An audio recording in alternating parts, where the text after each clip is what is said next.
All right, what's on the bench today? We've got some lenses, some big ones and some little ones. I'm going to be talking about a particular type of lens. These lenses are flat on one side and curved on the other, so they're Plano convex. But on the convex side, this one here has a perfect radius. It has a perfect spherical radius, but that's not the interest one, the one that I'm interested in. I'm interested in the ones that have a funny shape. These are called aspheric because they are non-spherical. And they are a particular shape that allows light to be focused in a particular way. I've got one here mounted. We'll be playing with that one with a laser. So there are different lenses, and you can put lenses in different configurations, but be aware that there's something called spherical aberration. And a simple lens that has two spherical sides, it doesn't focus the light very well. If you split it and put two to do the same job, it gets better. But you can also have one curvature on one side and a different curvature on the other side, as in the second column here, and that makes it better as well. Or you can do what our little lenses are going to be doing, and that is to have an aspherical curvature, and it focuses everything to a perfect spot. Now, the plano side, the smooth side on the back, actually, it's better to have a little bit of curvature there. You'll even get better performance, but they're harder to manufacture. So most of the time, you'll see them just as a flat surface in the back. And these things are either glass molded or plastic molded. And that flat surface makes them easier to mold. All right, sorry, this one's a little blurry here. I couldn't find a good image of it, but you can see that there is a curvature. This one has that fancy curve in the back, but there is a polynomial at the bottom there. And just be aware that there are, they're called Zernike polynomials, doesn't matter. There's a polynomial that can describe that shape. And when you do CAD software with lenses and stuff, you actually have to have coefficients for all those polynomials to describe the curvature of that lens. Okay, here is a lens ray trace, and in the blue here, this is the lens. This is the lens here. Okay, so we have an incident ray. It is a 0-degree lens. It's parallel to the optical axis. And then when it enters the lens, it gets bent, okay? And then it will focus at a point right down here, okay? Now, it actually makes two bends, okay? It comes in and it bends once. It refracts at that surface. And then when it hits the last surface, it refracts again, okay? So these are not straight. It actually bends a little bit on the exit, okay?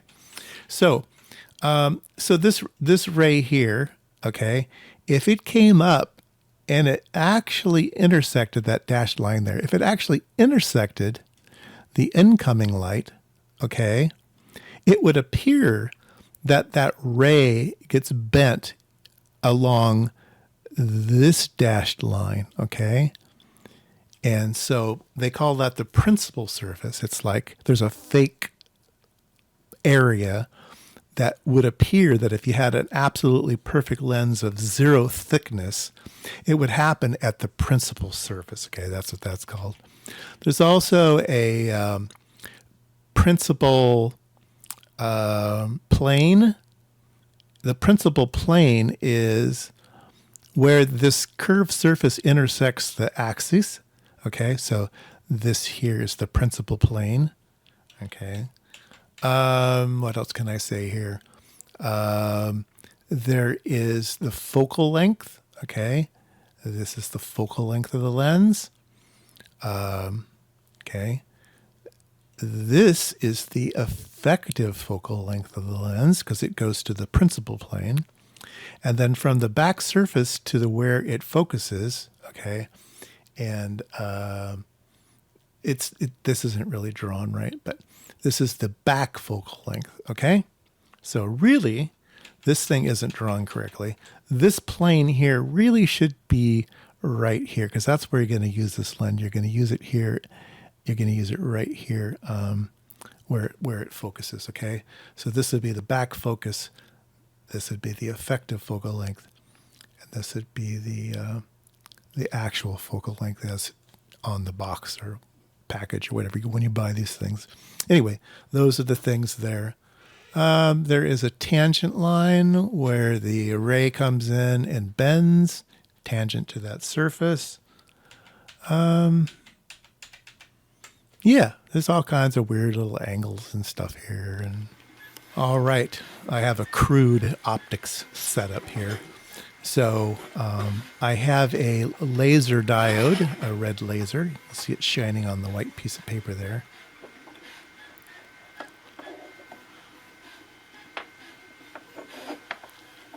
Okay, so we're going to use that laser. I've mounted it against a aluminum plate here. So when I slide the vise in and out, it's following a set path, okay, a parallel path.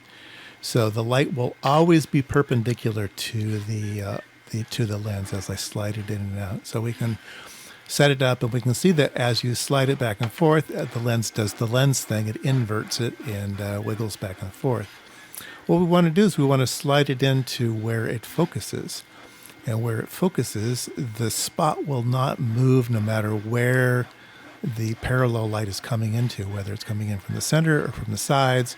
It will also always focus on the same spot. So that's what its job is. It's good at doing that. You can't see it here, but as you get closer, it's kind of moving the same direction instead of the opposite direction. But if you have it at its focal point, then it doesn't move at all. So that is doing what it's supposed to do.